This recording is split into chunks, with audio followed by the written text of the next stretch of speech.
Programa Estratégico Regional Fruticultura Sustentable de la región de Valparaíso, Iniciativa Corfo, Alianza Público-Privada, impulsa, difunde y apoya proyectos que permitan mejorar la competitividad y con ello la sustentabilidad del sector con una visión integradora.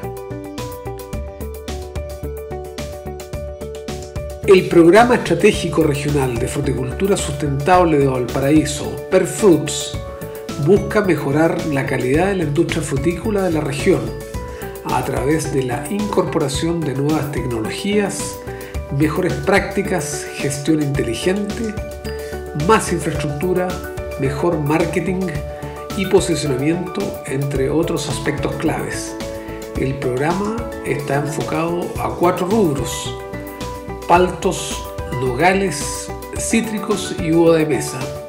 Su principal objetivo es potenciar la producción de pequeños y medianos fruticultores para que estos puedan alcanzar mercados más exigentes y de mayor valor.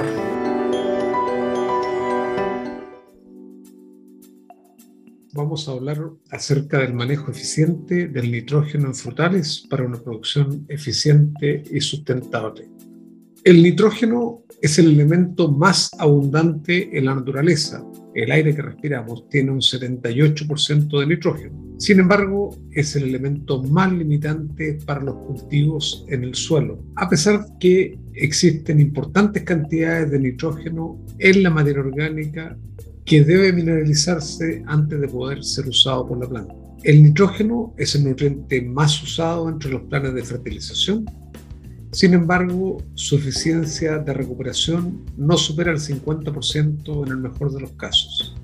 Esto significa que por cada 100 kilos de nitrógeno que un productor agrícola aplique, solamente se recupera 50. El resto se pierde al ambiente, causando por supuesto pérdidas económicas, contaminación ambiental e impactando negativamente la huella de carbono.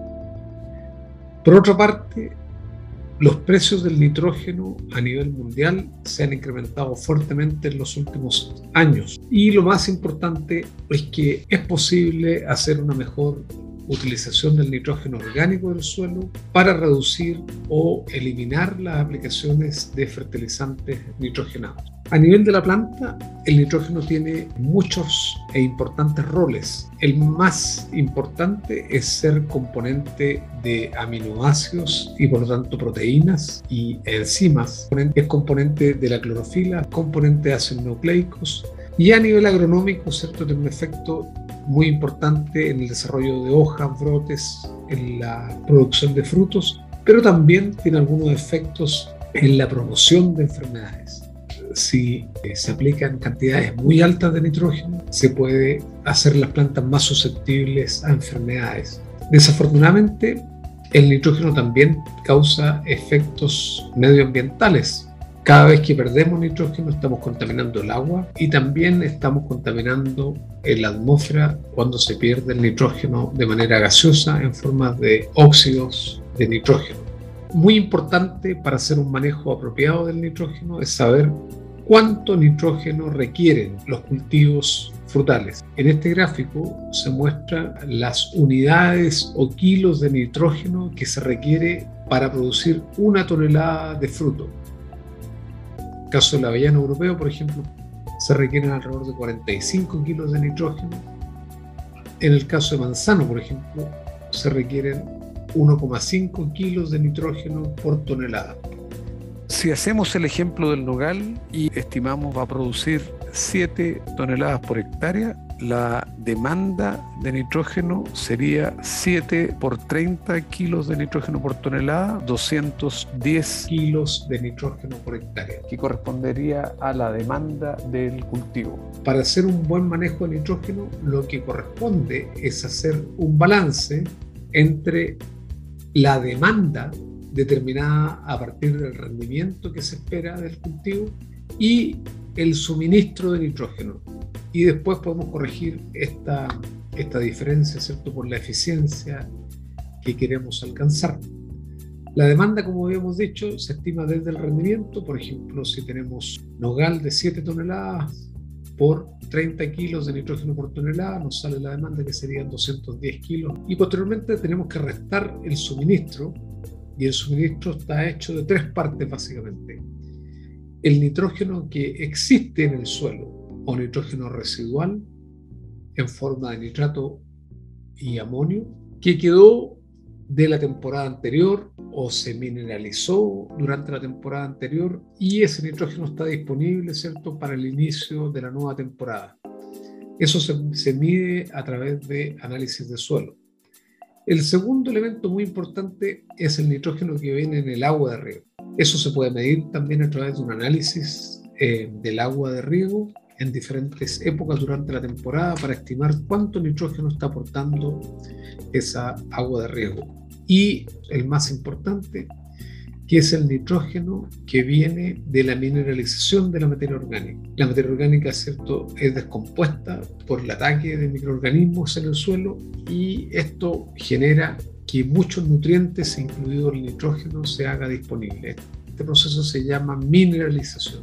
Entonces lo que tenemos que hacer, ¿cierto?, es un balance entre la demanda y el suministro, y por supuesto, si el suministro excede la demanda, no tendríamos que aplicar nitrógeno. Si la demanda excede al suministro, deberíamos aplicar una cierta cantidad de nitrógeno, que la podemos corregir además por la eficiencia de recuperación de ese nitrógeno. ¿Cuánto nitrógeno puede aportar el suelo, nitrógeno residual? Esto depende del análisis de suelo. Lo que nosotros tenemos que hacer es un análisis de suelo previo a la fertilización, ¿cierto?, ojalá a salidas de invierno. Y aquí tenemos diferentes suelos con diferentes densidades aparentes. Supongamos que encontramos un suelo que tiene 40 partes por millón de nitrógeno disponible. Esto es por análisis de suelo, ¿cierto? Y tenemos un suelo de 1,2 gramos por centímetro cúbico de densidad. Este suelo nos estaría aportando alrededor de 70 kilos de nitrógeno por hectárea. Ese sería el nitrógeno residual que está en el suelo previo al inicio de la fertilización. Ahora, ¿cuánto nitrógeno puede aportar el agua? Bueno, depende, por supuesto, de los contenidos de nitrógeno nítrico y amoniacal que tenga el agua. Supongamos que tenemos un agua que tiene 8 partes por millón de nitrógeno, y aquí están las cantidades de agua usada durante la temporada. Supongamos que vamos a usar 10.000 metros cúbicos, ¿cierto? Ustedes ven ahí en 8 estamos aportando alrededor de 80 kilos de nitrógeno por hectárea solamente a través del agua de riego. Así que tanto el nitrógeno residual del suelo como el agua de riego pueden aportar cantidades muy importantes de nitrógeno. El aporte más importante de nitrógeno es el que viene de la materia orgánica. Y, por supuesto, los aportes de nitrógeno pueden ser muy variados dependiendo de los niveles de materia orgánica del suelo, ¿cierto? Y esto puede ser incluso muy variable dentro del cuartel. Si miramos un poquito el ciclo del nitrógeno en el suelo, todo parte de la materia orgánica del suelo, ¿cierto? La materia orgánica del suelo, esta materia orgánica se mineraliza por la acción de microorganismos. Los microorganismos atacan esta materia orgánica y se produce amonio, y posteriormente este amonio es oxidado de manera natural en el suelo por grupos de microorganismos, primero a nitrito a través de este grupo de microorganismos que se llaman nitrosomonas, y en particular a través de una enzima que se llama la amonio monooxigenasa, que es la encargada de transformar amonio a nitrito. Y posteriormente este nitrito se sigue oxidando hasta nitrato a través de este grupo de microorganismos denominados nitrobacterias, y en particular a través de la enzima nitrito oxidasa.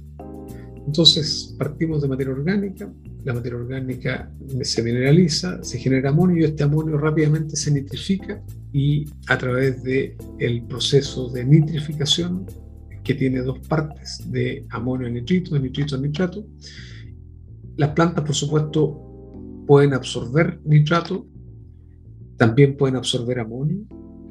Sin embargo, este nitrato, por tener una carga negativa, está sujeto a pérdidas por lavado o lixiviación, y en condiciones de exceso de agua o falta de oxígeno, ¿cierto?, este nitrato puede ser respirado por los microorganismos y perderse en forma gaseosa, en forma de nitrógeno molecular, o también de óxidos de nitrógeno, y estos son gases de efecto invernadero. Por otro lado, nosotros normalmente aplicamos materia orgánica, ¿cierto? Si aplicamos residuos, restos de poda o aplicamos alguna sustancia húmica, estamos aplicando materia orgánica. Eso, por supuesto, contribuye al pool de nutrientes en el suelo. Y cuando fertilizamos, aplicamos urea, y esta urea se convierte en amonio y sigue el proceso de nitrificación hasta nitrato. La urea se puede perder también por lixiviación, al igual que el nitrato. Entonces, cualquier fuente de nitrógeno, ya sea derivado de la materia orgánica o de la aplicación de un fertilizante amoniacal como la urea, termina en nitrato naturalmente. Lo ideal desde el punto de vista de una planta es tener algo de amonio y también algo de nitrato para alcanzar mayores eficiencias. Respecto a las pérdidas por lixiviación, en el caso de existir amonio en el suelo, y el amonio, por tener carga positiva, se absorbe a la arcilla o a la materia orgánica que tienen cargas negativas, y por afinidad de cargas se adhiere a la arcilla o a la materia orgánica y no se lava. En cambio, el nitrato tiene carga negativa al igual que la arcilla, por lo tanto no se agarra a la arcilla. Y en el caso de la urea, esta urea no tiene carga, por lo tanto se puede lavar. Así que así se produce el lavado, mientras que el amonio se mantiene. La pregunta que tenemos que formularnos es ¿cuánto nitrógeno mineralizan los suelos chilenos? Es decir, ¿cuánto nitrógeno pueden entregar los suelos chilenos de manera de que el productor pueda ahorrarse varios kilos de nitrógeno o de urea, producto que el suelo está entregando nitrógeno naturalmente? Por tratarse de un proceso biológico, la mineralización del nitrógeno depende, por supuesto, del contenido de materia orgánica, de las cantidades y actividades de los microorganismos presentes y, por supuesto, del ambiente, ¿cierto? La temperatura, la humedad del suelo. Entonces, por supuesto, es difícil de modelar cuánto nitrógeno nos puede entregar un suelo. Sin embargo, hay algunas aproximaciones y estas aproximaciones hablan de factores de mineralización. Por ejemplo, nosotros podríamos usar un factor de 30, es decir, 30 kilos de nitrógeno por cada porcentaje de materia orgánica. Entonces, si tengo un suelo, por ejemplo, de 3% de materia orgánica, 3% de materia orgánica multiplicado por este factor de mineralización, que serían 30 kilos de nitrógeno por porcentaje de materia orgánica, nos daría 90 kilos o unidades de nitrógeno, en este caso amoniacal, por hectárea. O sea, un suelo de 3% nos puede dar cercano a las 90 o 100 unidades de nitrógeno. Ahora, ¿de dónde sale este factor de mineralización? Considera varios elementos. Primero, que alrededor del 1 al 2% del nitrógeno orgánico se mineraliza anualmente. Otro concepto es que los suelos tienen una relación carbono-nitrógeno de aproximadamente 10.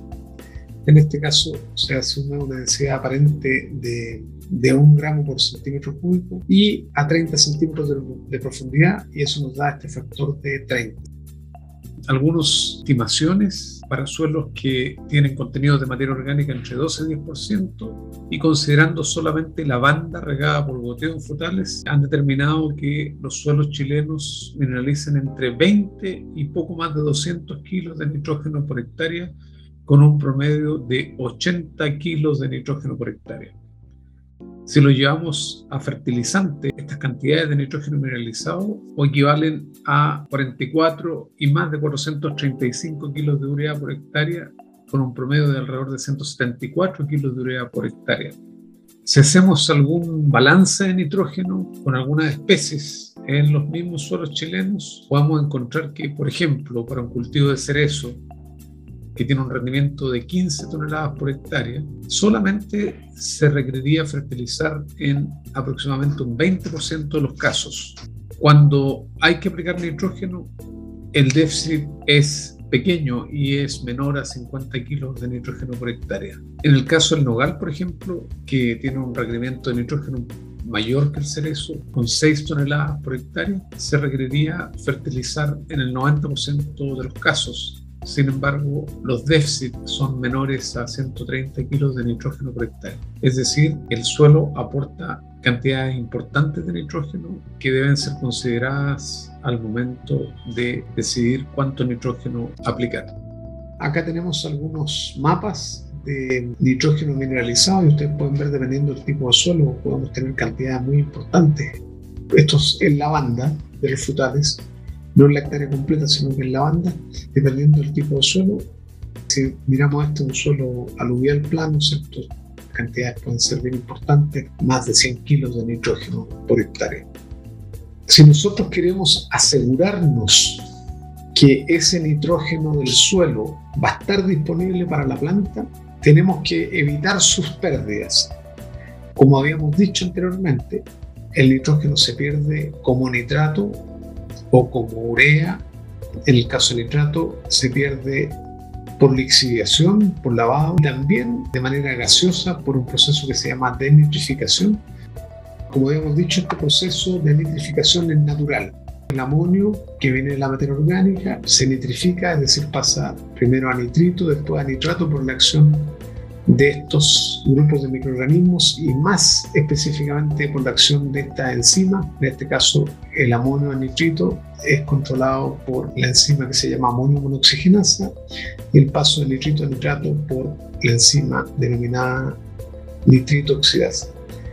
Existen algunas sustancias que nos permiten inhibir el paso de amonio a nitrito. Estos se llaman inhibidores de nitrificación y se aplican al suelo a través del fertirriego para hacer más lento el paso de amonio a nitrito. De esta forma mantenemos más tiempo el amonio en el suelo. El amonio tiene carga positiva, no se pierde porque se absorbe la arcilla. La planta puede absorber amonio de manera mucho más eficiente que si lo hiciera en la forma de nitrato. Y finalmente eso hace que ese nitrógeno no se pierda y aumente la eficiencia de uso. Esto se puede hacer tanto para el nitrógeno del suelo como para el nitrógeno del fertilizante. Ahora, la principal molécula disponible en el mercado es el 3,4-dimetilpirazool-fosfato. Existen otras moléculas como el 3,5-dimetilpirazool-fosfato que también pueden ser usadas. Sin embargo, la más antigua y la más conocida de las que circulan dentro del mercado chileno es la 3,4-dimetilpirazool-fosfato. Ahora, ¿cómo se dosifica esta molécula para hacer la inhibición del nitrógeno amoniacal que viene de la materia orgánica que está en el suelo? Aquí entramos con dos datos. Primero, el contenido de materia orgánica del suelo y además de la fracción amoniacal del nitrógeno residual. Supongamos que yo tengo un suelo que tiene un 2% de materia orgánica y tiene 20 partes por millón de nitrógeno amoniacal residual. En este caso se aplicaría alrededor de 1 kilo de este ingrediente activo por hectárea. Esta inhibición puede durar alrededor de 45, máximo 60 días en el suelo y posteriormente, por supuesto, el nitrógeno estaría convertido a nitrato. Entonces, lo que se hace en la práctica, se toma esta dosis y se divide en cantidades iguales, por ejemplo, mensuales. Y eso nos permite ir inhibiendo el nitrógeno que estaba en el suelo más el que se va a mineralizar vía materia orgánica. Para usar los inhibidores de nitrificación y para hacer un manejo integrado del nitrógeno, lo que tenemos que hacer es analítica. Analítica a salidas de invierno, ¿cierto? Donde nosotros vamos a medir la cantidad de nitrato y amonio y antes de iniciar la fertilización de post cosecha, ¿cierto? Para ver cuánto nitrógeno hay residual, de manera de ajustar las dosis de nitrógeno y también calcular las dosis de inhibidor de nitrificación. Ahora, si tuviéramos que hacer un resumen respecto a las estrategias para minimizar los aportes externos de nitrógeno, lo primero es mejorar la calidad del suelo. Existe un video complementario a este donde se habla de la calidad del suelo y cómo esta puede ser mejorada a través del uso de aplicaciones de materia orgánica, enmiendas e inoculantes promotores de crecimiento de raíces. En suelos muy pobres es posible usar microorganismos fijadores de nitrógeno.